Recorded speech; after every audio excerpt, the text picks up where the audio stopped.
Okay, so, I mean, you guys have heard me say it before. These signing days are not what they used to be. We've already had one press conference on the last December one, so,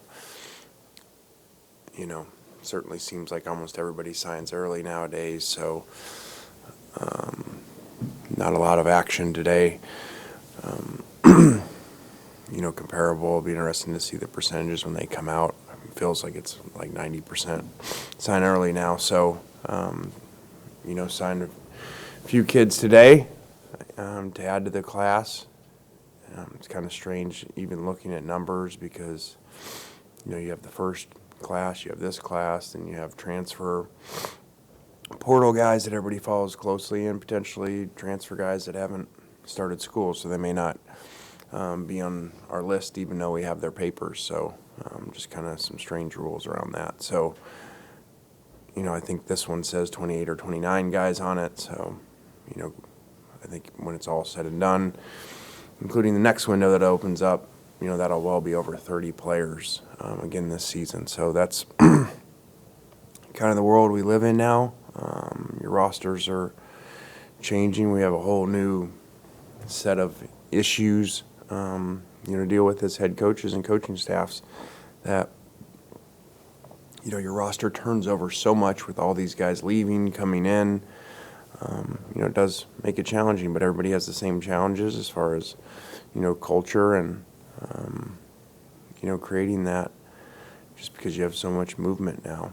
So we did add some guys today, that add to the previous 12 high school kids that were signed, so we are excited about that.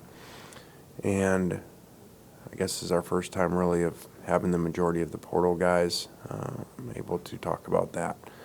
So added a lot of spots there, had some leave like everywhere else around the country. I still think, much like the year before, we had much more significant players come in and go out through the portal. And I think that's really the challenge now is everybody looks, okay, what portal guys you get? It's really the balance of, okay, you're always going to lose your guys that are done with eligibility or going to the NFL draft. Now it's really kind of like the NFL, which we've said we've turned into a professional sport that, as you look at free agency, what did you lose in free agency? What did you get in? So, trying to win that battle because you are in a day now where nobody's going to keep all their players. It's just too easy for kids to leave, and when they don't like something. And so I think eventually we'll see a lot of things cleaned up around this. These are a lot of challenges that we talked about when NIL and transfer portal came out, and almost at the same time. And now we are here, whatever year it is, with both of them combined. So we are a professional sport without really, a system in place to handle these kids being treated as professionals as far as, them being paid, which is awesome. That I've always said. We just don't have a system in place around it with proper windows and contracts and them being employees because,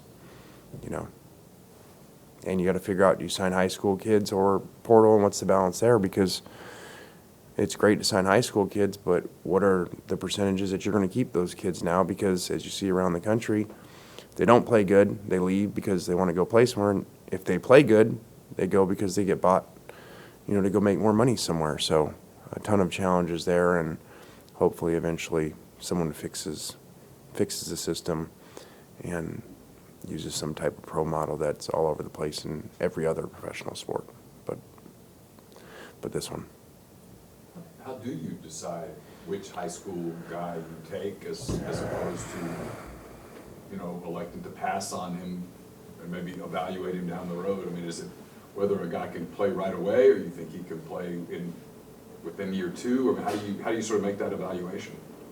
Yeah, I think it's just got really complicated, and it might be easier sometimes if you just don't, look at analytics and, try to figure it all out and just say, okay, hey, that guy's a good player, we'll take him. But I think now, at least my opinion, you have to look at everything. Where's the guy from? You know, what's his personality? Is he the type that, you know, is more apt to transfer? You know, you got to weigh in all those things that come with it. And you're just in a strange time because eventually when that guy plays good, you have to recruit him to stay. I mean, when a window closes and we don't lose significant players, you know, in a window, it's like we're celebrating keeping our own players that weren't even in the portal. We're just keeping them from, you know, going other places because it is a constant battle. And I know other coaches have the same problem. We obviously talk. And, you know, you have a great player like Quinshawn. You know, he's one of the most recruited players in the country over the last few months. So that's very challenging and exciting, which sounds crazy when the window closes, that he's still here. Because you've seen other very significant players around the country, you know, move. And it's just unfortunate, you know, when you talk to these coaches and this, you know, the kids come into them and say, hey, I'm going into the portal. Okay, well, what are your plans? Well, I already know where I'm going and I know how much money I'm making. You know, the deals are already done. So that really hasn't been the case for us, but I know, and it's been written about, you know, some issues of very significant players around the country, you know, being bought away. And that just needs to somehow be fixed and create a real free agency. You've had a couple of years now, everybody has of this kind of new world cycle, and you've touched on a lot in some of your answers already, but is there a way to now kind of map it out and have a strategy, or is it like it's going to be fluid every year? It won't be like it was the year before, even in recruiting with NIL and the transfer portal.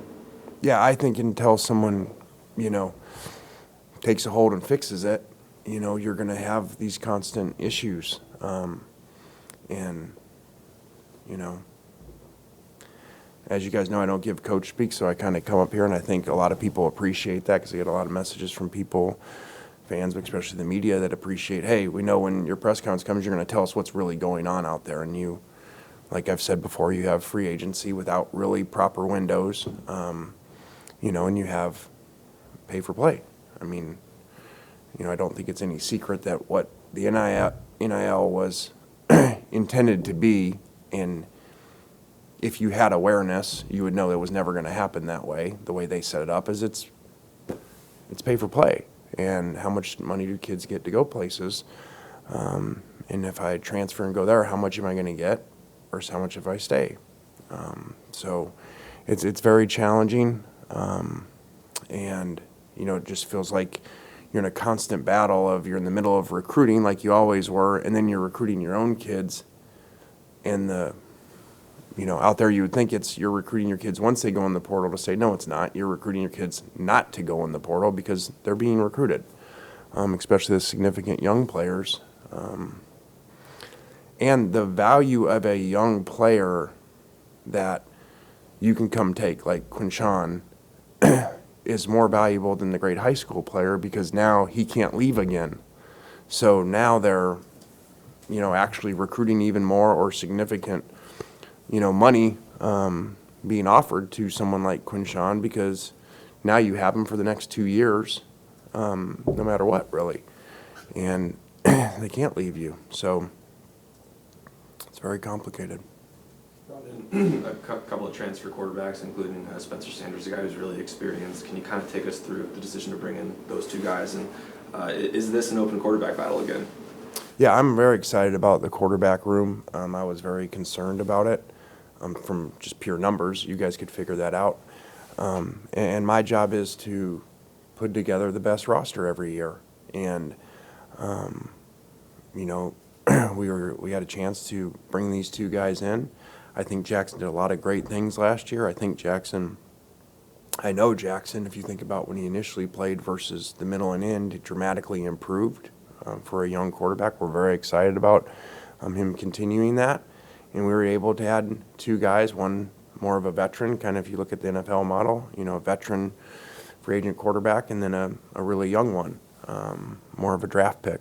So the quarterback room is dramatically in a much better position than it was a year ago, and that's really our goal with our whole roster and every position every year is continue to improve it like we talked about what goes out versus what comes in, and trying to win that battle. So that'll be very exciting to see those guys develop, and to also, work with the young one too.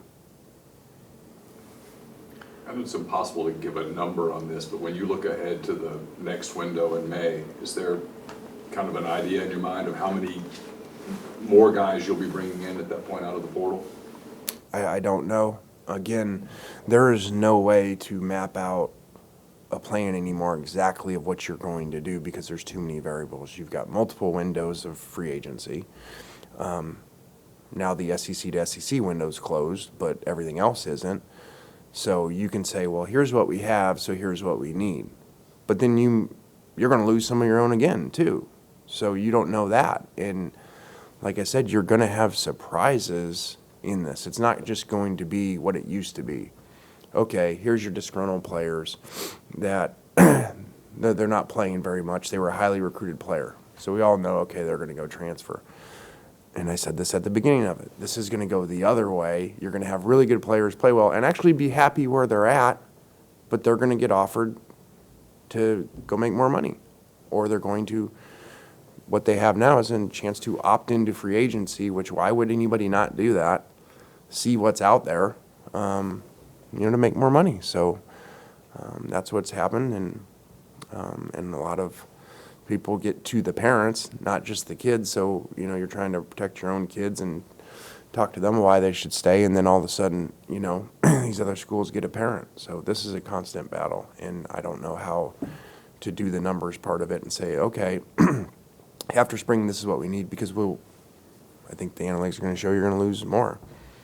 What is, I guess, given everything you just talked about, I mean, how hard is it to get to 85 when you have that kind of a hard cap? Is that something that needs to be looked at, in your opinion, given the uncertainty that you just described?